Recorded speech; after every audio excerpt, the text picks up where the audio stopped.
Law of attraction के अनुसार आप अपने जीवन में पॉजिटिव और नेगेटिव चीज़ों को अपने विचारों, थॉट्स और कर्मों से अपनी ओर आकर्षित कर सकते हैं। यह इस सिद्धांत पर आधारित है कि सब कुछ एनर्जी से बनी हुई है, इसलिए जिस प्रकार की एनर्जी आप बाहर भेजते हैं वही आपके पास वापस आती है।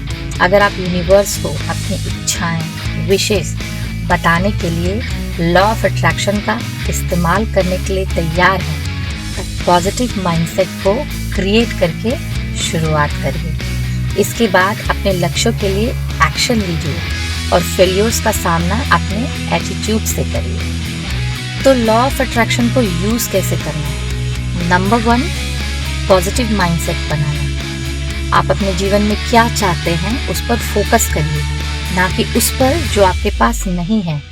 अपनी पुरानी टूटी हुई कार के बारे में मत सोचिए, उसकी जगह कल्पना करिए कि आप नई कार चला रहे हैं। इससे फोकस उस पर जाता है जो आप अपने जीवन में पाना चाहते हैं, लाना चाहते हैं, बजाय उसके जिसे आप अपने जीवन से हटाना चाहते हैं। इससे यूनिवर्स को एक संदेश जाता है कि आप चाहते हैं कि आपकी विशेष अच्छी चीज़ों के होने के लिए है।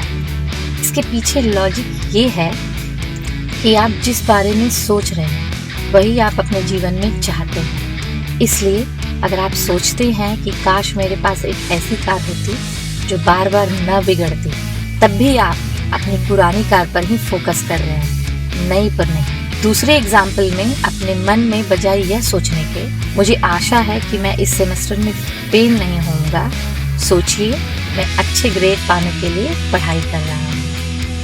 दूसरा, पॉजिटिव टर्म्स में अपनी इच्छाओं को कहिए। अपने विशेष को कहने के लिए नहीं या मत जैसे नेगेटिव शब्दों का इस्तेमाल करने से बचना बहुत ज़रूरी है। जैसे कि मैं नहीं चाहता कि मेरी नौकरी चली जाए। इसी प्रकार से गलत चीज़ों को आकर्षित करने से बचने के लिए ऐसे शब्दों का इस्तेमाल करिए जो आप चाहते हो। फॉर एग्जाम्पल, मैं हारना नहीं चाहता के बजाय बोलिए मैं जीतना चाहता हूँ। अपने सपनों को पूरा होते हुए देखिए, विजुअलाइज करिए, अपनी आंखें बंद करिए और कल्पना करिए कि आप वही जीवन जी रहे हैं जो आप चाहते हैं। कल्पना करिए कि आप अपना मनपसंद काम कर रहे हैं, अपने स्किल को शो अप कर रहे हैं या अपनी नई कार में बैठ रहे हैं। अपने इरादों को स्ट्रॉन्ग करने और उसको रियलिटी में बदलने के लिए हर दिन ऐसा करिए। हमेशा अपने को सफल होते हुए देखने की कल्पना करिए। उदाहरण के लिए ये इमेजिन करिए कि आपको काम में तरक्की मिली है, ना कि आप केवल अपना रोजमर्रा का काम कर रहे हैं। आप केवल काम पाना नहीं चाहते हैं, आप उसमें एक्सेल करना चाहते हैं। चौथा, जो भी आपके पास है उसके लिए आभारी बनिए, यानी कि ग्रेटफुल होइए। जब आप अपने जीवन में अच्छी चीज़ों के लिए आभारी होते हैं, ग्रेटफुल होते हैं, तो आपको अपनी लाइफ अच्छी लगने लगती है, जिससे आपके माइंड में पॉजिटिविटी आती है, जिससे आप पॉजिटिव माइंडसेट का क्रिएशन करते हैं। जीवन में अच्छी चीज़ों के लिए ग्रेटफुल होने से आपको आपका जीवन बेहतर लगने लगता है, जिससे आपके पॉजिटिव माइंडसेट को सपोर्ट मिलता है। जिन चीज़ों के लिए आप ग्रेटफुल हैं उन्हें ज़ोर से कहिए या एक ग्रेटफुल जर्नल बनाकर उसमें उनको लिख डालिए।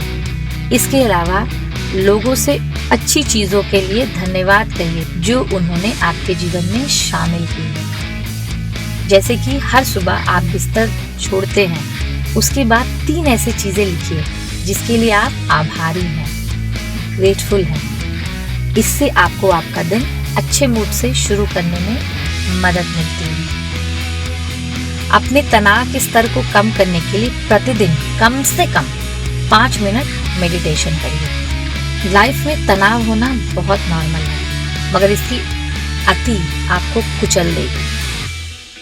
हर दिन तनाव को छोटे से मेडिटेशन से राहत दीजिए, जिससे आपके मन और शरीर दोनों को आराम मिलेगा।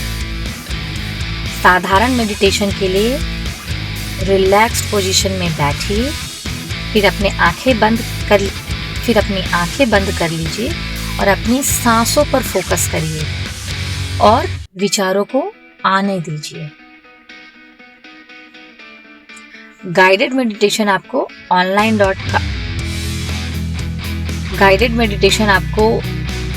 ऑनलाइन या काम, हेडस्पेस या इनसाइट टाइमर जैसे ऐप्स में मिल सकते हैं। अपनी चिंताओं की जगह ऐसे विचार मन में लाइए कि चीजें कैसे ठीक हो सकती है। मतलब प्रॉब्लम पे नहीं, सलूशन पे फोकस करिए।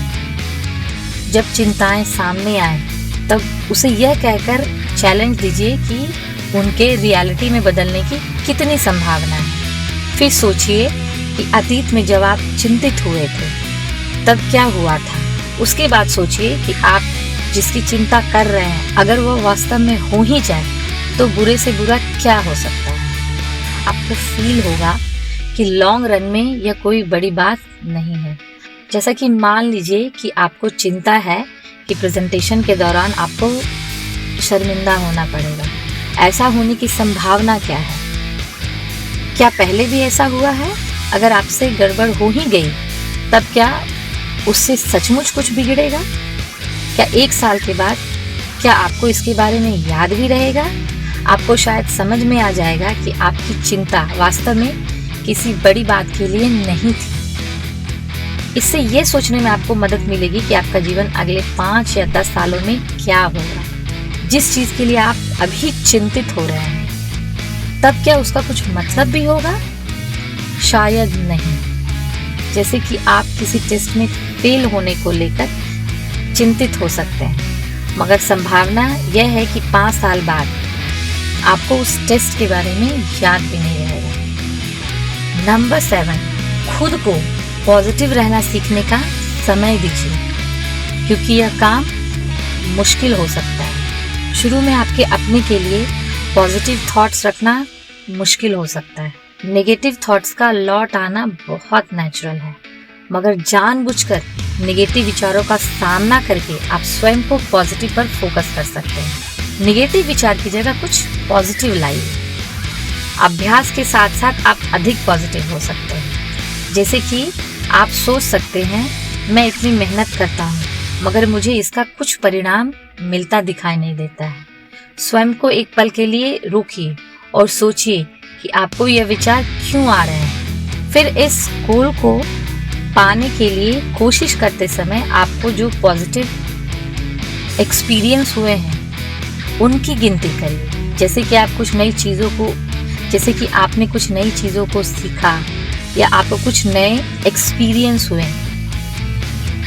फाइनली सिचुएशन में कुछ ना कुछ पॉजिटिव देखने का माइंडसेट बनाइए।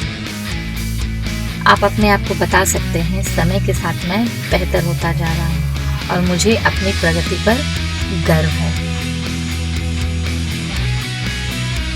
इन सभी चीज़ों के साथ एक्शन लेना बहुत इम्पोर्टेंट है। अपने गोल को पाने के लिए हर दिन कम से कम 15 मिनट का समय लगाने से शुरुआत करिए, उसके बाद वहाँ से आगे बढ़िए। लॉ ऑफ अट्रैक्शन, मैनिफेस्टेशन को अपनी लाइफ में लाने से आपको कोई नहीं रोक सकता।